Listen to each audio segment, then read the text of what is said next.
নেইমারকে বিশ্বকাপ স্কোয়াডে রেখে বিপদে পড়েছে ব্রাজিল দল এবং কার্লো আনচেলত্তি। এ কথাটা আমার নয়, এ কথাটা খোদ ব্রাজিলিয়ান সমর্থকদের। বিশ্বকাপের দল ঘোষণা করার পর নেইমারকে নিয়ে যেই উচ্ছ্বাস দেখা গেছে, 48 ঘন্টার পর সেই উচ্ছ্বাস এখন অনেকটা ক্ষোভে পরিণত হয়েছে। এই পরিবর্তনটার কারণ খোদ নেইমার, কারণ নেইমারের ইনজুরি। ব্রাজিলের বিশ্বকাপ স্কোয়াড ঘোষণা করার পরপরই এলো আরো বড় দুঃসংবাদ, সেটা অবশ্যই নেইমারকে নিয়ে। আবারও ইনজুরিতে পড়েছেন ব্রাজিলিয়ান সুপারস্টার। তবে এর আগে আরো কিছু চাঞ্চল্যকর তথ্য বেরিয়ে এসেছে নেইমার এবং কার্লো আনচেলত্তিকে নিয়ে। সেসব বিষয়ে আজকে আলোচনা করব এই ভিডিওতে।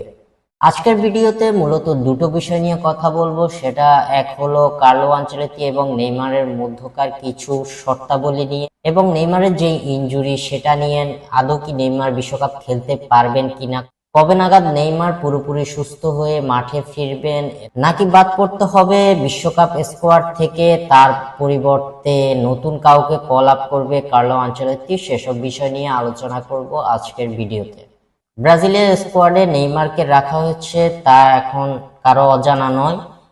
নেইমারকে রাখার পর বেশ কিছু চাঞ্চল্যকর তথ্য বেরিয়ে এসেছে নেইমার এবং কার্লো আনচেলত্তিকে নিয়ে। কারণ নেইমারকে বিশ্বকাপ স্কোয়াডে রাখবেন কিনা কার্লো আনচেলত্তি, সেসব বিষয় নিয়ে অনেক জলঘোলা হয়েছিল বিশ্বকাপ স্কোয়াড ঘোষণার আগে।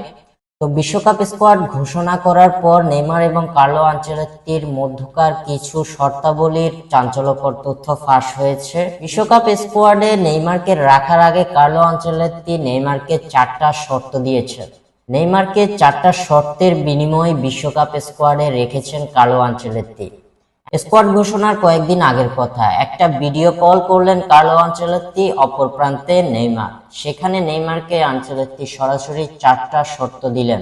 প্রথমত, ক্যাপ্টেন্সি নেই। যে নেইমার বছরের পর বছর ব্রাজিলের হয়ে আর্মব্যান্ড পরে নামতেন, সেই নেইমারকে এবার দেয়া হবে না কোনো ক্যাপ্টেন্সি। দ্বিতীয়ত, শুরুর একাদশে থাকার নেই কোনো নিশ্চয়তা। মানে নেইমার দলে আছেন মানেই তিনি খেলবেন, এই ধারণা এবার চলবে না, সাফ জানিয়ে দিয়েছেন কার্লো আনচেলত্তি। নেইমারকে শুরুর একাদশে কার্লো আনচেলত্তি যে রাখবেন না, সেটা কার্লো আনচেলত্তি দল ঘোষণার পরেই স্পষ্ট জানিয়ে দিয়েছেন। ফর্ম আর ফিটনেস দেখেই সিদ্ধান্তটা নেবেন কার্লো আনচেলত্তি, এমনটাই জানালেন তিনি। তৃতীয়ত, ব্রাজিলের ক্যাম্পে পরিবার কিংবা বন্ধু বান্ধবদের প্রবেশ নিষিদ্ধ করে দিয়েছেন কার্লো আনচেলত্তি। নেইমারের ক্যারিয়ারে অনেকবারই দেখা গেছে তিনি বন্ধু বান্ধব নিয়ে ক্যাম্পের ভেতরেই পার্টি করেছেন, এবার সেই দরজা বন্ধ করে দিলেন কার্লো আনচেলত্তি। 4 নম্বর শর্ত কার্লো আনচেলত্তি যেটা দিলেন সেটা হলো সোশ্যাল মিডিয়া সীমিত রাখতে হবে। বিশ্বকাপ চলাকালীন সময়ে ইনস্টাগ্রামে পার্টির ছবি, নাইট ক্লাবের স্টোরি এসব চলবে না, পুরো ফোকাস থাকতে হবে মাঠে। মাঠের বাইরে কোনো রকম ডিস্ট্রাকশন চলবে না, এমনটাই বলে দিয়েছেন কার্লো আনচেলত্তি। ব্রাজিলিয়ান কোচের সকল শর্তই মেনে নিয়েছিলেন নেইমার, এবং সেই ধারাবাহিকতায় তাকে রাখা হয়েছে বিশ্বকাপ দলে। তবে দলে রাখার পর আবার কার্লো আনচেলত্তির কপালে পড়ে গেল দুশ্চিন্তার ভাঁজ, কারণ আবার নেইমার পড়েছেন ইনজুরিতে।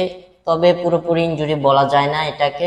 স্কোয়াড ঘোষণার মাত্র 2 দিনের মাথায় সান্তোস নিশ্চিত করেছে নেইমারের ডান পায়ের কাফ মাসেলে একটা এডিমা ধরা পড়েছে, যেটার আকার মাত্র 2 মিলিমিটার। সান্তোসের মেডিকেল টিম বলছে 5 থেকে 10 দিনের মধ্যে সুস্থ হয়ে উঠতে পারবেন নেইমার। কিন্তু সমস্যা হলো সিবিএফ এবং সান্তোসের মধ্যে এই ইনজুরির মাত্রা নিয়ে দুটো আলাদা মতামত রয়েছে। সিবিএফ এটাকে মডারেট ইনজুরি হিসেবে দেখছেন, মানে নেইমারের সুস্থ হতে 10 দিনের বেশি সময়ও লাগতে পারে। বিশ্বকাপের আগে ব্রাজিলের দুটো প্রস্তুতি ম্যাচ রয়েছে, একটা পানামার বিপক্ষে, অপরটি হয়েছে ইজিপ্টের বিপক্ষে। 31 মে পানামার বিপক্ষে মাঠে নামবে ব্রাজিল, এবং আগামী 6 জুন ইজিপ্টের বিপক্ষে খেলবে ব্রাজিল। তবে এই দুটো ম্যাচে নেইমারের না থাকার সম্ভাবনাটাই বেশি, ব্রাজিলের পক্ষ থেকে এমনটাই জানানো হয়েছে। এমন খবরের পর দুশ্চিন্তায় পড়তে হবে ব্রাজিলিয়ান কোচ কার্লো আনচেলত্তিকে, কারণ প্রায় 1.5 বছরেরও বেশি সময় ধরে ব্রাজিল দলে খেলছেন না নেইমার ইনজুরির কারণে। বিশ্বকাপের আগে নেইমারকে এই 2 ম্যাচ দিয়েই পরখ করার সুযোগ ছিল কার্লো আনচেলত্তির সামনে, কিন্তু সেটাও হাতছাড়া হয়ে গেল। তবে আনচেলত্তি আগেই বলে রেখেছেন, কোনো খেলোয়াড় বিশ্বকাপের আগে পুরোপুরি ফিট না হলে তাকে বাদ পড়তে হবে বিশ্বকাপের স্কোয়াড থেকে। এর ক্ষেত্রে লেট কল আপ হতে পারে জোয়াও পেদ্রো। বিশ্বকাপের নেইমারের বদলি হিসেবে জোয়াও পেদ্রোকে ডাকার সম্ভাবনা সবচেয়ে বেশি কার্লো আনচেলত্তির, যদি না নেইমার সুস্থ হয়ে উঠেন। তবে ধারণা করা যাচ্ছে নেইমার অবশ্যই মাঠে ফিরবেন এবং বিশ্বকাপে অংশগ্রহণ করবেন ব্রাজিলের হয়ে। তবে দুর্ভাগ্যবশত যদি নেইমার না ফিরতে পারেন তাহলে জোয়াও পেদ্রোই হবে আনচেলত্তির কাছে একমাত্র অপশন, কারণ চেলসির হয়ে 20টা গোল করেছেন মৌসুমে, তিনি ভালো ফর্মে ছিলেন, ব্রাজিলের জার্সি গায়েও নিজেকে প্রমাণ করেছিলেন। তবে বড় মঞ্চে এটাই প্রথম সুযোগ পাবে যদি সুযোগ দেয়া হয় তাকে। এবার একটু পেছনে সরে পুরো ব্যাপারটা দেখা যাক। নেইমার 2023 সালে হাঁটুর গুরুতর ইনজুরিতে পড়েন, তারপর থেকে 1.5 বছরের বেশি সময় তিনি মাঠের বাইরে। আল হিলালে গিয়ে 18 মাসে মাত্র 7টা ম্যাচ খেলেছেন। সান্তোসে ফিরে এই মৌসুমে 6টা গোল করেছেন, 4টা অ্যাসিস্ট করেছেন সাথে। কিন্তু নেইমারের ফিটনেসটা 2015 থেকে 2018-তে যেমনটা ছিল ঠিক তেমনটা একেবারেই নেই। এখন সবচেয়ে বড় প্রশ্ন হলো আনচেলত্তি তাকে কেন নিলেন স্কোয়াডে।